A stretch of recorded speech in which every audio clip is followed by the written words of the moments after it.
Kendra G does not have kids. Cam Newton is a man that has many kids, a man that she wouldn't want to be with, but that's beside the point. Okay. The problem is Kendra G is trying to tell him what having kids is like, and she's not trying to do it in a disrespectful way, but it's just, you know, it's not like Cheyenne Bryan or anything like that, right? Right. She's doing it in a way that it just comes natural. This is the fundamental problem I think that Kendra G has. Whenever she comes across successful men, she oversteps her boundaries. Welcome back to the show. So guys, listen, for this conversation, we're going to take a look at Kendra Jizzle. Apparently, she went over here to the Cam Newton podcast to have a conversation. And to be honest with you, I don't know if she brought Kendra G or Kendra Samuels, okay? She chooses which avatar to bring dependent upon the audience that will be listening to her content. Nevertheless, we're going to extract the lessons learned off of this conversation. And I think that it's an interesting one because both Cam Newton and Kendra G represent, at least from a lifestyle perspective, two diametrically opposed viewpoints, or lifestyles rather. One being 9 kids across 3 women in a Cam Newton, and the other being singled and unmarried in a Kendra G and no kids. So we're going to head over to O'Shea Duke Jackson's channel. What's up, brother? He put together a fantastic summary to the conversation. So let's extract all the lessons out of it. Y'all ready? Well, let's get active. Without further ado. Successful black women like Kendra G are very intimidating to a guy who doesn't have anything. And don't get me wrong, they work extremely hard to get to where they're at. We never want to put down the fact that many black women... I'm sorry, baby, but whoever's doing your B-roll in this, O'Shea, you know what? Let me be nice. Let me keep going. Extremely hard, get it out the mud, create opportunities for themselves, and they are really valuable in whatever niche or industry they are in. So stop the show. Just because you're valuable to a niche or an industry doesn't mean you're valuable to who you want to be valuable to. He's right, you know. And this will be evident when it comes to Kendra G's meeting with Cam Newton. Recently, she was on his show. And the one thing about successful black women like Kendra G, they know straight from the bat what they do not want in a black man. If I don't meet the right guy and I never become a mama that way, I'm cool. I'm cool. Can he have children? So here's the deal on that. I don't mind 1, maybe 2. I don't think I could do past 2. But because I'll take that way. If he was a married man, you know, I'm 46 now, right? So if he's married, he came from a woman, they had 3 children, something happened. Like, I'm not gonna be pinholed to that. I can't date a man with 9, Cam. I'm out. Have you ever been approached by a guy? I've been approached, let me tell you something. That has 9 kids? I've been approached by a man that had 4 kids. I've been approached by a man that had 7 kids. Damn. I had approached by a man that had 8 kids. First and last dates. So all right. I think now at 46 years old, considering that your biological clock is in crisis mode, you should be open for the potential opportunity of a man with kids, although I understand not wanting a dude that may have 7. That could be a whole list of other problems that you're introducing within your life. To really think about, Kendra G is talking about the men that she does not want in her life and the kind of men that continue to approach her. Men with multiple kids, and this is not what she wants. She wants a man that doesn't have kids or minimum of 2 kids. You know, she wants other things, and when she doesn't get it, she says the date's over immediately and the relationship opportunities are over immediately. Now, it's important to know what you don't want, but it is important to know what you do want and how you can get it. And I'm not talking about knowing how to get it when it comes to the bag, because a lot of people are taught to prioritize that, really prioritize how much money I can make or what I can do. And nothing is wrong with that, but you should prioritize what kind of people you want to be with, even if it's, romantic or non-romantic. That should be very important to you. Unfortunately, when it comes to Kendra G, she has a problem processing this. And it's interesting because Kendra G is 46. And 46 is not a death sentence, guys. We got to be honest. There are some men who would like to deal with women their own age. I know at times I want to deal with somebody my age or even older. I just happen to live in the country where the average age is like 17 or whatever like that, right? And so most people are under 30 where I live. But there are times where you do prioritize that because you want maturity, you want a certain level of understanding. So just because a woman is 46, or because she wears a weave, or because she may have a kid or something, that's not a death sentence for all men. And that may be a death sentence for you or me or somebody else, but it's not for all men. This is exactly what's going to happen. You guys know how like a couple of years ago, Shira 7 blew up for essentially teaching women how to be effectively gold diggers to engage in transactional relationships. I think in the next several years, there's going to be another version of a Shira 7 that's going to be specific within the niche of teaching older women how to get, snare, and capture young men, young successful men. We see this like within the documentaries of like the older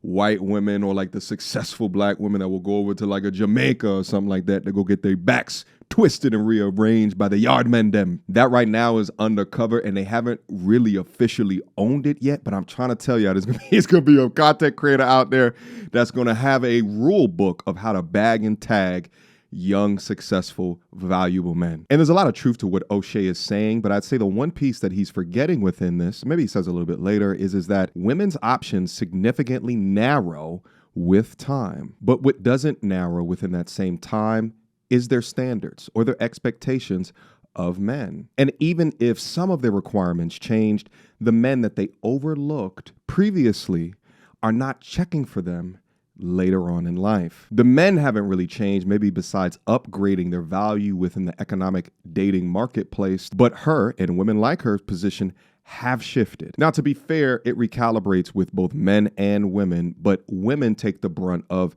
the age deviation. That's why so many of them at this stage end up going younger, because they open the option set for young men that are ill-experienced, and then they drop that old experienced cat on top of them, make their damn toes curl up behind their head, and all of a sudden they deep, baby. They deep. I have found out the real problem with Kendra G. And we're going to listen to it in this argument. Sure. Because Cam Newton is going to challenge her rhetoric and listen to what happened. I do feel as though this, if you sign up with a person, you sign up for that person. Yeah. So what they come with is what you come with. I do think you're projecting a little bit. Projecting in what way? Let's go. The example that you gave was, come on, Cam. That ain't my mama. That the kids say? Yeah, like I don't like one of them kids ain't gonna like me. You think that all 9 kids are gonna like your new girlfriend? What is he doing? Well, as the adult, there's certain things that you instill in your children as respect. Yeah, but you can't control your children. Who can't? The children is a human. They have the right to be themselves. So under my house, you have to understand. So you think for them? Parents, yes, you have to. You can have so this is what I feel as though is this. You can teach your children respect, but their emotions belong to them. Yeah, and this is why, this is going back to the first question. Okay. It's like, you're telling me how a children is supposed to be raised, and you don't have children. But I was raised as a child. What does that mean? No, I understand that, respectfully. Mm-hmm. This is where I check out. But real quick, I'm not telling you how to raise children. Yeah, but we're having a conversation about so your children don't think on their own. I'm telling you, hell no, they don't. Okay. Not while they're in my house. Because if it's up to my kids, they're eating Skittles every night. They're eating gummy bears every night. And certain things is to say, like, no, we're not going to do that. You're going to eat this because it's nurturing to your body. And that's a food example. Mm-hmm. But you're saying that you want to stay up and play video games all day, but we have to work on your literacy. You may not want to read your book. You may not want to go to tutoring. You may not want to go to school. But hey, yes, I'm thinking for you. I'm telling you that no, I'm not negotiating with you. You're not staying in this bed. Okay. I'm gonna tell you guys what I think is a little bit of a contradiction of his statement right there. But no matter how you feel about Cam Newton, you can still acknowledge a key point in what he says. You can criticize him for all the kids that he's made across the multiple households, but the discipline that he talks about in something that a father must instill is real. But the contradiction there is that across 9 children and 3 baby mamas, the kids are not always within Cam's household. For fathers, it's about proximity, consistency, and daily influence. I think of all of the wrong choices that I could have made within my life, but my father had all 3 of those things, and because of that, I made the right decisions more often than not, all right? And I take that with me into adulthood, even though he's not here anymore. Let's proceed. Kendra G does not have kids. Cam Newton is a man that has many kids, a man that she wouldn't want to be with, but that's besides the point. Okay. The problem is Kendra G is trying to tell him what having kids is like. And she's not trying to do it in a disrespectful way, but it's just, you know, it's not like Cheyenne Bryan or anything like that, right? Right. She's doing it in a way that it just comes natural. And it's natural for a woman to sometimes in front of a man that has. Can y'all please kill this out the B-roll? Like, what is it? What in the craziness? My man got the double or the triple locked rat tail out the back with the no shape. Is that a mohawk? Like, where's your hair? Like the complete utter disrespect. Who's this man's barber? You heard? Drag him out into the streets and tar and feather the barber. All right, we gotta go straight to the source with this Malaga. I feel like his hairline start over here, something like that too. This is pure insanity. Anyway, let's proceed. Achieved more than her to assume that she knows what she is really talking about. Okay. And so this is the fundamental problem I think that Kendra G has. Okay. Whenever she comes across What is she successful wearing? men, she oversteps her boundary in assuming something that she doesn't know. And she takes this a large paternalistic step to prove that, in fact, that she is right when she is wrong. Okay. And he said something important in that exchange, which is, you know, I'm kind of off put a little bit. You kind of lost me there. And this is something that happens, you know, with a lot of women when you talk to men who are more successful than you, because a man who's seasoned automatically understands something very clear. When a woman is saying something and she doesn't know what she's talking about and she's trying to stand on that, what a man thinks is, okay, this is something very minor. Yeah. What happens if this is something major? Okay. And then you look at a man like Cam Newton, you look at a man like, I would assume the kind of man that Kendra G would love to be around. And then the man automatically weighs his options. He says, listen, do I want to give up my optionality for somebody like this who has been stuck in her ways for so many years? I'm wasting my time.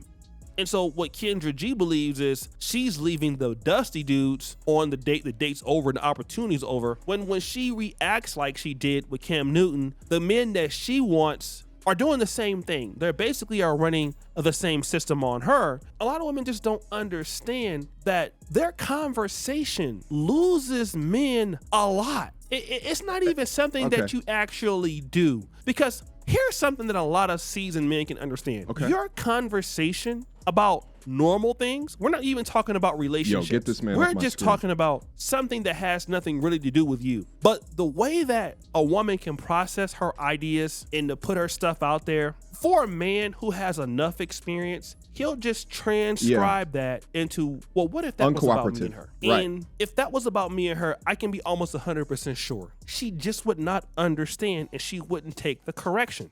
Now, Kendra G did sort of take the correction and kind of understood his point of view later. Well, and that's why I was saying that the best type of men for these women will be younger men, because they're going to be a lot more flexible within their ways as opposed to being an older man and more set within your ways. Now, I do think criticizing the way that she addressed Cam, to do that for content versus doing it, you know, within her personal life, we'll never understand it too, since we're not in her personal life right now. But O'Shea has a point in saying that there will be men out there that see this, and in their mind, they will dock it as a point where at least experienced men, because they will liken it to perhaps she's more combative or confrontational, which will not allow for ultimate peace within my life. Now, mentally, that would have been too late. And this probably was the case because cameras were on. God forbid they were in an environment where, you know, it wasn't the cameras were on and it was just those two. Yeah, that's my point. Yeah. It just shows why a lot of women miss the mark, because unfortunately, ladies, and I hate to tell you this, no, you don't. The men that you want are not going to be around to give you very many chances, okay? This is what you should feel that you are. When you are a woman, beautiful or not, and you have an opportunity with a very successful man, you should think of yourself as a NFL player who has all the abilities to make the team, okay? I'm not talking about, you know, you went to school with this man, you work with this man, you know this man's family. Those relationships are different. I'm talking about the man is already successful when you meet him and you have the opportunity to go out on a date with him, okay? Now, every team in the NFL draft has all of these people that can play football that want to sign with that team. And let's say, for example, you're undrafted free agent. When practice comes or OTAs come or the preseason comes, you cannot make the same mistakes that a first round draft pick or second round draft pick or third round draft pick makes. You just can't, okay? Because there's so many opportunities to let you go. You can't be arguing with coaches. You can't be doing any of that. You have to go on and then you have to perform very well. And if you don't, you simply don't get another chance. Yeah. And with a lot of women like Kendra G, they feel like they are the prize. You know, a man engages them in conversation and you have an opportunity to say the right thing. And a lot of women believe that it's up to the man to impress, you know, them in the conversation. And to a certain point, that's true because women have to be turned on to want to continue the relationship. However, we're talking about a provider man here, the man that you want in your life. You have to impress that guy because there are other women out there that want to be with him just like you. Yeah. And if you make the mistake, you don't get another call back. Now you can say, well, that's fine. It don't bother me. That's cool. Yeah. And you can be like Kendra G in 46 and still don't have nobody. Yeah. While you have the like a big time dating show, you can't ever get hooked up yourself. And here's the thing. It's such great points that he's making right here. And I'll tell you guys, like from my experience of, you know, being a single man in Atlanta, Georgia, right? And, you know, just having conversation with some of these women that's out there, like, not all. Okay. This is just, they don't know me from a hole in the wall and I'm talking to them. And I don't know them from a hole in the wall. What I find is that the women that's around my age, I mean, shit, they might as well come up to the dates with a goddamn wedding dress on, right? Because that's how eager of what it is to lock down somebody. But when I talk about them regarding their past, oh man, like a life full of experiences, baby. And it's just like that to me, as a man of financial power and substance and has created something for himself that's been deep, it just not is attractive to me. And then on top of that, it's like they never talk from a position of like what they can do or what it is that they can bring to a man. And often they'll just talk about the things that they want, require, and or need and or expect from a man. And they do it from like this entitled attitude or like this expectation perspective, which is crazy to me because they don't realize that, you know, similar to like the, you know, the working marketplace, there's a bit of ageism. Actually, there's a lot of ageism that exists within the dating marketplace. The analogy is, you know, you could reach like your 50s as what Kendra G is coming up close to, but within your place of business, you was making like $150,000 to $200,000 per year, but you had done that 3 or 4% salary increase every single year. And now that's what you are worth. And oftentimes older people find it harder because you have younger people that are willing to do more and have a lot more energy to do more and learn more and are commanding less money. So from a business perspective, it just don't make as much sense hiring you. The same thing happens with your younger counterparts competing with you, where who got less baggage, less strong-held opinions and or ideologies, less trauma and or turmoils, less trips, girls' trips that they've taken within their life. And that just is more appealing to a man of experience, which is why I keep on saying that the next wave is going to be these older women trying to get with these younger dudes before they know any better. At the end of the day, the demands are going to be dictated by the market. And when the expectations are not matched by what someone is willing to bring, ready, willing, and able to bring to a proverbial table, that's where the breakdown will occur. Now, in order to end this, I was going to end it right here, but I just took a look on Kendra G's page and saw that she uploaded a receipt as of this podcast. Let's take a look. Why should somebody listen to you? What gives you the right to bring people together? Are you married? I'm not married. Have you ever been married? No, I haven't. Have you been engaged? I have been engaged. But before you go any further, what's the name of my show? It's called Kendra G Singles. Yeah. It's not called Kendra G Married. It's not called Kendra G Relationship. How I even got birth is because I'm single. Yeah. I was in a relationship during COVID. We broke up during COVID. Mm-hmm. The world is shut down. We go back to that time. D Nice was connecting us all via Instagram Live.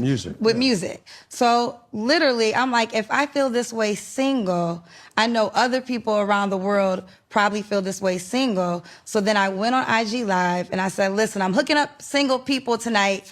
And that one night, I knew I changed my life. Pretty much my friend was telling you about your show. Say a lot of people singers on the show. It's a great show to meet a beautiful woman. Like, I was blessed to meet there. A lot of people know that this show does Oh yeah, we've definitely been letting people know that it works. Yeah, we're an example. Yeah. Hey, Kendra, I was here before, and I just wanted to say thank you. I'm getting married because of you. Are you serious? Yeah. This your man? Yeah. You getting married? Yeah. Looking for a wife. I want to find the right person, right? So I know what I want and I know what I don't want. Your show brought my destiny to me, and I'm very thankful. A toast to your show. A toast to our marriage. This is all God's plan. I'm just a vessel, and I always want to remind myself to say that. So, God, look what you did. Cheers. Cheers, everyone. We love you guys. We appreciate you guys. Remember Amisha? She was a TV reporter in Indianapolis. Called me up in November of 2022 on the YouTube show. Well, listen, Dr. Sutton saw that video, reached out to Amisha. They began to date. And then a year after she came on the show, November 2023, they got engaged. I was watching the show. I saw the video. Her smile was something obviously that attracted me. And then she seemed reasonable. We watched your show. Okay, we're looking for diamonds in the rough, and we found one. Keep doing what you're doing. You're changing lives. You are doing God's work. I receive that. May God get the glory. Now go get your bride. But here is the great news. They used to be a party of two. Now they're a party of three. She's pregnant. The reason I created this show is for an opportunity for people to meet each other who would never get to meet each other if it wasn't for this platform. So listen, now you are a party of three, and I can't wait to meet the baby. I appreciate that compilation because I was not aware of people who actually got together on account of her show. And listen, I can't hate on that at the end of the day. You know, it actually makes me think about, you know, Kevin's influence. And, you know, he had, I think back in like 2020, 2021, I want to say it was like 5 or 6 couples that were together. And then some of those couples inevitably went and got married. But nevertheless, guys, let me know what you think about this conversation down in the comment box down below. Shout out again to my man O'Shea for providing us with the fantastic content. But yeah, leave your comments down below. Let me know what you guys thought about the conversation that they had. Anything else that I set it up on top of that.